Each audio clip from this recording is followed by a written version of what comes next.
In this chapter, we're going to be looking at different types of social groups and social networks. We're going to talk about bureaucracies and their common dysfunctions, and we're going to look at how group size affects relationships, stability of those relationships, and also affects behaviors. And we're also going to look at several different experiments on group effects on individual behavior. Groups are essential to society.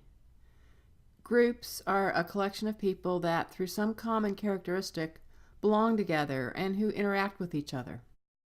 Sociologists talk about different kinds of groups. Aggregate groups are people that temporarily share physical space but don't see themselves as belonging together. When you go to the store and wait in line, you're part of an aggregate group. Categories, on the other hand, refer to a group of people that share a common characteristic, such as all college students or all people of a similar ethnic background. These people might not interact at all, but because they share a common characteristic, they're considered a category. Primary groups are groups of people that share intimate relationships, such as family or friends. These people share intimate face-to-face interaction. You obtain a sense of self-identity from these groups and a feeling of who you are. They're fundamental in the forming of the social nature and the ideals of the individual. The values and the attitudes become a part of the people that make up the group. Secondary groups are larger and much less intimate, more formal and impersonal. They're made up of shared interests or values and usually have more formal leadership positions which have some kind of status attached to them, like president or manager or worker or student. Secondary groups are how we get a good deal of our goals accomplished. They're necessary for our modern world, but we tend not to get our deeper human needs for intimate association fulfilled through them. We usually break those secondary groups down into primary groups through establishing friendships within the secondary group.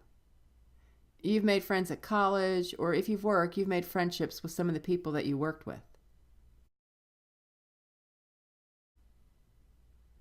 An oligarchy is a social structure that's ruled by just a few powerful people.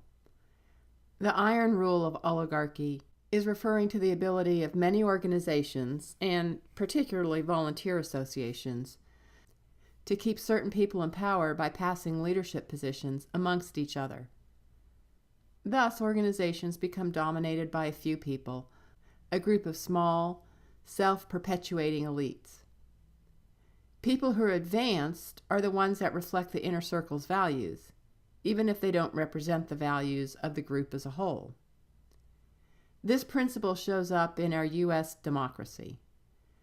For example, members of our Congress have access to the political machinery, as well as things like free mailing to their constituents. So it becomes very hard for an outsider to challenge someone who already has a seat in Congress due to those advantages. At the same time, the oligarchy cannot get too far out of line, or they risk upsetting the members of the group and creating a rebellion to oust them from office. Sociologists refer to in-groups and out-groups. In-groups are people to whom we feel loyalty, the groups we feel a connection with. We have a sense of belonging and will usually refer to the groups as us. Out-groups are groups that we feel antagonism to. We think of them as the other or as them. It makes us live in a world that's shaped by people like us or not like us, which then makes us think of the others as bad. Reference groups are people that we feel some connection to, and we evaluate ourselves using their standards. Reference groups have a strong influence on us, though, and we're generally not aware of that influence. We tend to do things to fit in with our in-groups and never think about why we're doing those things.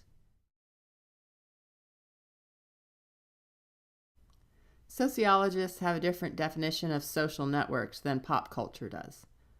Sociologists see social networks as the people who are linked to each other through the social structure. In other words, through social structure and not through apps. This would be your family, friends, acquaintances, people at work and at school, and even your friends of friends. When a smaller group of people creates a cluster of individuals, that's what sociologists called a clique. Stanley Milgram studied the patterns and connections in people's social networks and found that people in the U.S. were separated by only 6 people. This idea has caught the public's fancy, and now the catchphrase 6 degrees of separation is a common pop culture term. Who we are friends with, as well as our acquaintances, become our reference groups.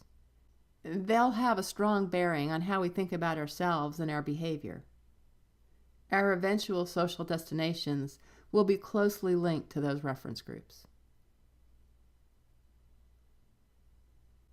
Max Weber analyzed bureaucracies, which is a formal organization with a hierarchy of authority and clear divisions of labor.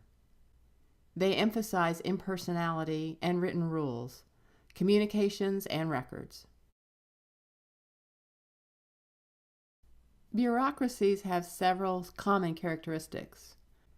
First, they have separate levels, with assignments flowing downward and accountability flowing upward. Second, there are divisions of labor. Workers do specific tasks, and all the workers are coordinated so they accomplish the purpose of the organization. Third, there are written rules that focus on how the workers should do their procedures. The longer the bureaucracy is around, the more rules it tends to acquire. Fourth, there is written communication and records where the workers keep details for their work. And finally, impersonality and replaceability exists. Everyone is replaceable, and the organization will survive people leaving. And often goal replacement tends to occur within bureaucracies. This means that even if the bureaucracy achieves its goals, rather than disbanding and dismantling the bureaucracy, it creates new goals so it has a reason to continue.